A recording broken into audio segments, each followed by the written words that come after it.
हरे कृष्णा, राधे राधे। आप सभी का स्वागत करती हूँ आपके अपने चैनल कृष्ण प्रिया में। आज हम इस वीडियो में जानेंगे कि जन्माष्टमी की रात को जब लल्ला का जन्म होता है, उसके बाद में जो लल्ला का दिव्य स्नान होता है, उनका अभिषेक कराते हैं, वो किस तरह से कराना है, सारी जानकारी वीडियो में लेकर के आई हूँ। तो सबसे पहले हम दीपक जला लेते हैं, क्योंकि दीपक जो है हमारी पूजा के साक्षी होते हैं। इसलिए दीपक जलाने के बाद हम अपने लल्ला के स्नान की तैयारी करेंगे, क्योंकि लल्ला का जन्म पहले ही करा लेते हैं। जब 12 बजते हैं तभी लल्ला का जन्म हो जाता है। उसके बाद में जो है फिर हम उनके स्नान की तैयारी करते हैं। तो सबसे पहले गौ माता का स्नान कराते हैं। तो यहाँ पर गैया का स्नान हो गया है और इनको जो है आप चंदन से तिलक लगा सकते हैं, रोली से भी तिलक कर सकते हैं। तिलक के ऊपर जो है आप चावल जरूर से लगाएं, और चावल पूजा में साबुत रखे जाते हैं, इस बात का विशेष ध्यान रखना है। चरणों में पुष्प अर्पित करते हुए गौ माता को प्रणाम करते हैं। अब यहाँ पर मैंने एक बर्तन लिया है लल्ला को स्नान कराने के लिए।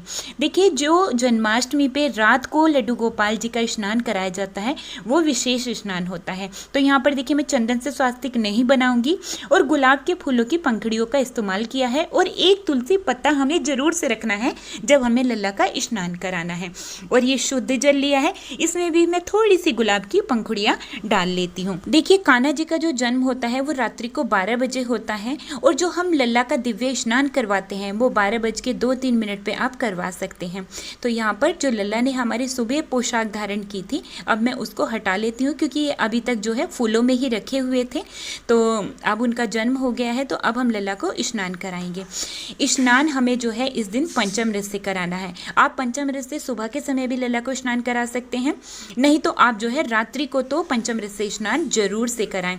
और हमें थोड़ा सा जो है हरी चंदन का इस्तेमाल भी इस दिन जरूर से करना चाहिए, क्योंकि हरी चंदन हमारे लड्डू गोपाल जी को अत्यधिक प्रिय है।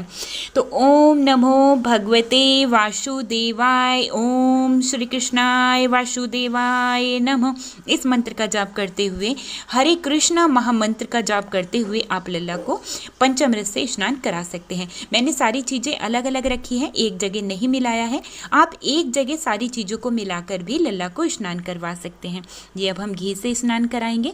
तो ओम नमो भगवते वासुदेवाय, इस तरह से मंत्र का जाप करते हुए, हरे कृष्णा महामंत्र का जाप करते हुए लल्ला को स्नान कराएं। देखिए, जन्माष्टमी का जो त्यौहार है ये कृष्ण भक्तों के लिए बहुत ही विशेष होता है। ये किसी उत्सव से कम नहीं। सभी कृष्ण भक्त अपने कान्हा जी को, अपने लड्डू गोपाल जी को बहुत ही सुंदर सुंदर सा इस दिन श्रृंगार धारण करवाते हैं, उनकी विशेष रूप से पूजा अर्चना करते हैं, उनको दिव्य स्नान कराते हैं, और इसी तरह से उनकी फिर भोग प्रसादी भी करवाते हैं। और बहुत सारे भक्त इस दिन कान्हा जी को 56 भोग लगाते हैं। अब देखिए, लल्ला का दिव्य स्नान यहाँ पर हो गया है। ये हमें रात्रि को 12 बजे के बाद कराना है। और अब जो देखिए, ये नीचे जो पंचामृत इकट्ठा हुआ है, मतलब कि अब ये प्रभु का चरणामृत बन गया है, तो इसको प्रसाद स्वरूप घर के सभी सदस्य जो है ग्रहण करेंगे। और आप भी बाद में जब व्रत खोलेंगे ना, आप तब उसको ग्रहण कर सकते हैं। अब मैंने एक बर्तन और लिया है, और इसमें मैंने चंदन से स्वास्तिक बनाया है, थोड़े से फूलों का आसन रखा है, प्रभु को विराजमान किया है। और अब हम अपने लड्डू गोपाल जी को शुद्ध जल से स्नान कराएंगे। देखिए, जब हम लल्ला को पंचामृत से स्नान कराते हैं तो वो बहुत ज़्यादा चिकने हो जाते हैं। तो पंचामृत से स्नान कराने के बाद लल्ला को जो है चंदन से स्नान आप जरूर से कराएं। ये मैंने गोपी चंदन लिया है, और बहुत अच्छे से लल्ला के पूरे शरीर पर गोपी चंदन की अच्छे से मालिश कर देंगे, और उसके बाद में फिर हम शुद्ध जल से स्नान कराएंगे। आप यहाँ पर नारियल के पानी से भी स्नान करा सकते हैं, और आप जो है इसमें इत्र मिलाकर भी स्नान करवा सकते हैं। यमुना जल से भी आप स्नान करवा सकते हैं। उसके बाद में लल्ला का यहाँ पर मैंने आसन रखा है, और अब हम लल्ला को बहुत ही सुंदर सा प्यारा सा श्रृंगार धारण करवाएंगे। तो यहाँ पर देखिए, हमारे प्यारे कन्हैया कितने सुंदर लग रहे हैं, और मैंने उनको ये येलो कलर की ड्रेस धारण करवाई है। और इस दिन देखिए, लड्डू गोपाल जी के लिए आप है ना न्यू ड्रेस जरूर से लेकर के आएँ, और हो सके तो आप 2 ड्रेस खरीदें।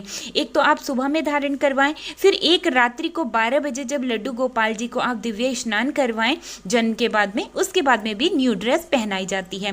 आप ऐसे कर सकते हैं, एक थोड़ी हैवी ड्रेस ले आएँ, और एक थोड़ी सी कॉटन की जो लाइट ड्रेस होती है ना, इस तरह से आप हल्की ड्रेस लेकर के आएँ, और रात्रि के समय में लड्डू गोपाल जी को कॉटन की जो हल्की ड्रेस होती है ना वो आप पहनाएं।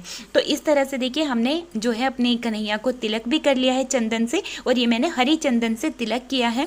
और फिर उनके चरणों में इस तरह से येलो कलर के ही मैंने पुष्प अर्पित किए हैं और लल्ला की यहाँ पर आरती उतार लेते हैं। और आपको जो है ना इस दिन लल्ला की नज़र भी जरूर से उतारनी चाहिए, क्योंकि हमारे लल्ला जो है श्रृंगार धारण करके बहुत ही सुंदर लगते हैं। तो इस तरह से प्रभु को आरती देने के बाद अब हम उनको भोग प्रसादी कराएंगे। भोग प्रसादी में जन्माष्टमी की रात को लल्ला को माखन मिश्री का भोग आप जरूर से लगाएं, और जो पंजीरी होती है ना धनिये की उसका भोग भी जरूर से लगाया जाता है। तो आज देखिए जन्माष्टमी नहीं है तो मैं अपने लल्ला को मिठाई और दूध के साथ भोग लगा रही हूँ। भोग लगाने के बाद लल्ला को सुंदर से झूले में विराजमान करके उनको धीरे धीरे झुलाएं। आप यहाँ पर राधे राधे भी बोल सकते हैं और आप भजन भी गा सकते हैं। अगर आपके घर पर लड्डू गोपाल जी के साथ साथ राधा रानी भी विराजमान है तो आप राधा रानी का भी इसी तरह से स्नान कराएंगे। लेकिन राधा रानी को जो है ना रात्रि में स्नान नहीं कराना है, उनको बस आप सुबह में स्नान कराएंगे और उनको भी सुंदर सा श्रृंगार कराएंगे। और इसी तरह से आप लड्डू गोपाल जी के साथ साथ राधा रानी को भी झूला झुलाएंगे। और देखिए जन्माष्टमी का जो व्रत होता है ना वो हमारा होता है, हमारे लल्ला का या राधा रानी का कोई व्रत नहीं होता है। इसीलिए लल्ला को जो है जन्माष्टमी पर 56 भोग भी लगाया जाता है। नहीं तो आपने जो भी लल्ला के लिए पकवान बनाए हैं, मिठाई बनाई है, आप उनका भोग आप लल्ला को लगा सकते हैं। तो जी इस तरह से आप लड्डू गोपाल जी का जन्माष्टमी पे रात्रि को 12 बजे जन्म के बाद में स्नान करवा सकते हैं। उम्मीद करती हूँ आज की ये वीडियो आप सभी को बहुत ही पसंद आई होगी। अगर वीडियो थोड़ी सी भी अच्छी लगी है तो लाइक शेयर जरूर से कीजिएगा, क्योंकि जब आप लाइक करते हैं ना इसी से हमें पता चलता है कि हाँ आपको वीडियो पसंद आई है। चैनल पर पहली बार आए हो तो प्लीज़ चैनल को सब्सक्राइब जरूर से करें। अब मैं वीडियो को यहीं पर ही रोकते हुए लेती हूँ आप सभी से विदा। मिलती हूँ एक और नई वीडियो के साथ, तब तक के लिए आप सभी को प्यार भरा राधे राधे, हरे कृष्णा।